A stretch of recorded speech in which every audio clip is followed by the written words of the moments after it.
Alright, let's take a look at growing some tomatoes in pots. So that's the pots. I do this every year. It's a little small cold frame greenhouse, and I put tomatoes in pots, and I have these. I just let them grow up. I keep the limbs cut off at the base, see, like so. I grow the plants up to where they're roughly about that high across. Once I get them that high, I keep them trimmed to tops out.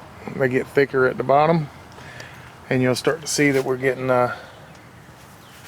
tomatoes on them. I like it this way because I don't have to worry about the rain or like from the sprinkler hitting the top of the plant. They only get watered at the base here, like so.